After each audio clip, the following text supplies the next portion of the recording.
All the details about the new PS5 model, PlayStation Plus catalog titles for October confirmed, PS5 streaming details for PlayStation Plus premium users, and the rumored player count for The Last of Us Factions multiplayer. All that and more in today's PlayStation news. Let's get to them. The new PS5 model is not a rumor anymore, as Sony has confirmed they are launching it this holiday season, and it has a smaller design, 1TB storage for both the disc and digital editions, and an option to add an Ultra HD Blu-ray disc drive to the digital edition. The new PS5 is 30% smaller in volume and lighter by 18 to 24% compared to previous models. It features glossy and matte cover panels. Internals and performance are the same, but in regard to inputs you get two USB-C ports in the front instead of the Type-A port. The Type-A port in the back remains there. The new model will be available in the US starting November, with a global rollout to follow. As for the previous PS5 model, once inventory for that one is sold out, the new model will become the only option. Prices vary by region, with the standard model costing $499 with $99 or the equivalent. The digital edition is priced at $449 with $99, which is $50 more than the original 825GB launch model. The new PS5 design includes a horizontal stand and offers a vertical stand separately as an accessory for $30. In early 2024, various PS5 console cover colors will be available, starting at $54 with $99 for anyone looking to customize their console, including all matte black, volcanic red, cobalt blue, and sterling silver. Insider Gaming's Tom Henderson leaked information about this model a while ago, and everything including the new headsets and PlayStation Portal have become true, so it adds weight to the PS5 Pro happening next year as well. Friends in Japan also got some bad news to go with these new PS5 models, as Sony is increasing accessories prices in their home region, such as the DualSense controller or Pulse 3D headset. They didn't do the same for other regions, but don't be surprised if they do it in the future. After a leak earlier this week, Sony has confirmed the PlayStation Plus catalog update for Extra, Deluxe, and Premium users this month.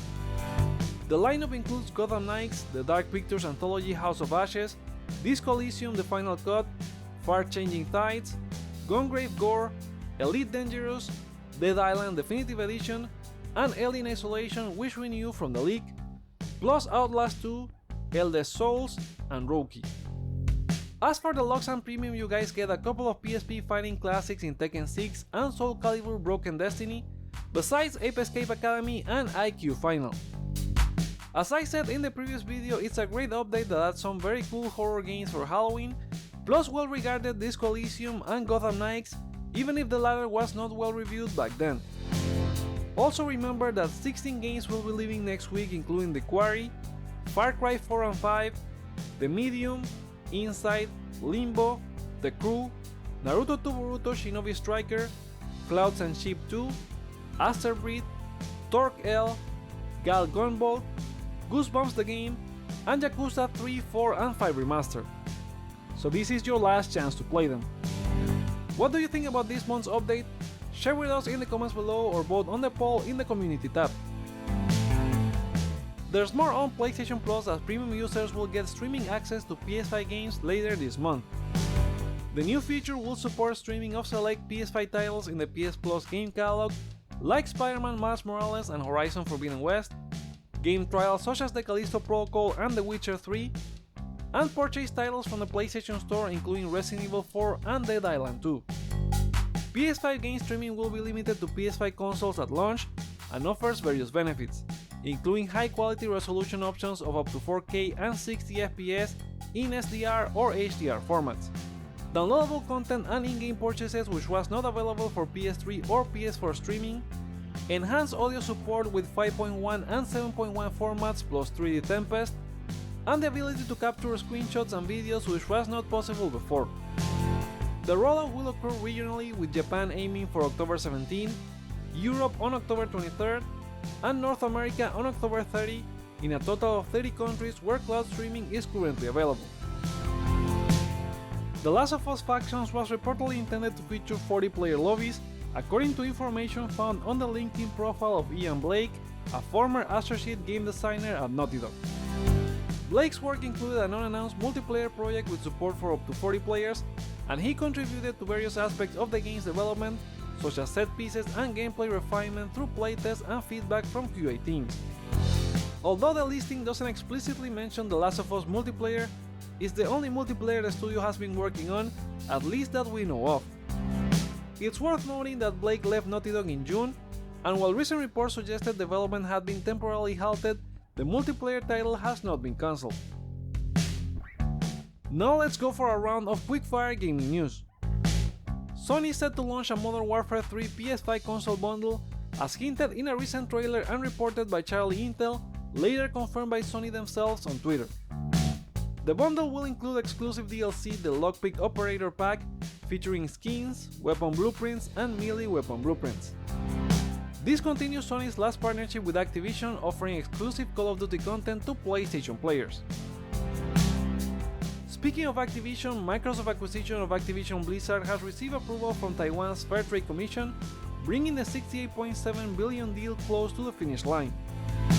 Microsoft is aiming to close the deal this Friday, October 13, depending on the UK CMA's final decision, which the organization initially pre-approved after Microsoft conceded the streaming rights to Ubisoft. Meanwhile, the European Commission has decided they will not examine the deal further, despite the Ubisoft change, which clears another legal hurdle. In more Activision news, CEO Bobby Kotick has hinted at the possibility of a Guitar Hero revival. In a meeting discussing the company's future and Microsoft's acquisition of Activision, Kotick mentioned the reemergence of Guitar Hero as a potential project, emphasizing the importance of technology like AI and processing power in making it possible. While not a formal confirmation, Kotick's comments suggest a renewed interest in bringing back the popular rhythm game franchise. If they bring it back, a PlayStation release will depend on whether Microsoft wants to focus the franchise as multi-platform.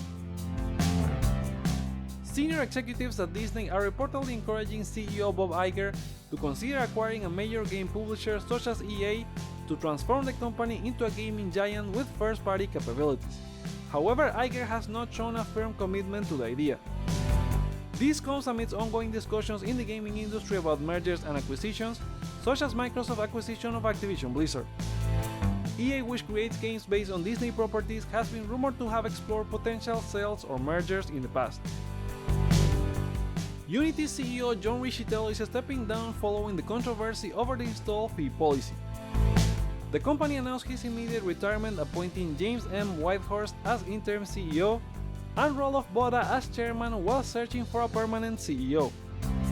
Last month, Unity faced backlash for a fee model that charged developers when games reached a specific revenue and install thresholds, but despite reversing that decision, trust between developers and the company was affected. It's been a week since the release of Assassin's Creed Mirage, and according to Ubisoft, the game has been successful, quote-unquote in line with player counts from Origins and Odyssey. While exact figures were not provided, Mirage is said to be the company's biggest new-gen launch in terms of units sold, speculated to have reached similar numbers to Origins, which sold around 1.5 million units in the first week. The French company also shares some interesting player stats, such as 479 years spent parkouring rooftops, 60 million leaps of faith, and the most important one, 1.2 million street cats petted. Ubisoft FPS game XDefiant is facing an indefinite delay due to inconsistencies in the game experience discovered during public testing. The development team aims to address these issues to deliver a high-quality arcade shooter, with Mark Robin, executive producer, expressing the need for extra time to improve the experience. The free-to-play shooter was recently rumored to be launching in October for PS4, PS5, Xbox One, Xbox Series, and PC, but it now lacks a confirmed launch date. A new multiplayer Pac-Man game titled Pac-Man Mega Tunnel Battle Chomp Champs is set to launch in early 2024 for PS4, PS5, Xbox One, Xbox Series, Nintendo Switch, and PC. In this online multiplayer battle royale, up to 64 players will compete in classic Pac-Man gameplay across various mazes, collecting power-ups as they eliminate opponents before the different mazes disappear. Players can also customize their Pac-Man avatars. The Tekken 8 closed beta starting on October 20 will feature the Super Ghost Battle mode, using player data to create accurate AI ghosts for fights. These allow players to practice against friends or pro competitors without direct matches. The AI's impressive performance was showcased by one of the game's developers in the most recent trailer. This is your last chance to register for the beta on the game's website, unless you have already been in previous closed tests. Dragon Ball Xenoverse 2 is receiving its 7th anniversary major update, and Bandai Namco has also announced a PS5 and Xbox Series version for 2024. The game, originally released in 2016 for PS4, Xbox One and PC, has continually received extensive post-launch support, including updates, live events, DLC, and more. It's set to receive a new event, cross-battle versus mode, avatar level cap unlocks, and more today. Windjammers 2, the well-received sports game developed by Dotemu, has received a major update. The update introduces 2 new playable characters along with 2 new game modes, Lesson and Practice mode. Cross-platform play and the ability to create private matches in lobbies are now supported for online play. Due to that, global leaderboard rankings have been reset to 0 with this update. Dead Island 2's first story expansion titled House is set to release on November 2nd. In this expansion, players will explore a surreal psycho-horror dreamscape and investigate a mysterious Malibu cult amid the zombie apocalypse. The expansion introduces a new storyline, a unique location in Malibu, and new weapons and skill cards to battle the undead. Players must confront the cult leader's prophecy of a new future and prove it wrong in this nightmarish scenario. To celebrate its anniversary, Polish developer Bluebird Team, the guys currently working on Silent Hill 2, are releasing a free DLC chapter for its 2023 reimagining of the psychological horror game Layers of Fear. The DLC will be available to all owners of the game this October 24. And those are the PlayStation stories for today. What are your thoughts on them? Let us know in the comments below, give this video a thumbs up or down to let me know your feedback, check out more content you may like as well, and subscribe for more on PlayStation. Thank you so much for watching. My name is Joseph, this is Hype for Games, and let's get hype!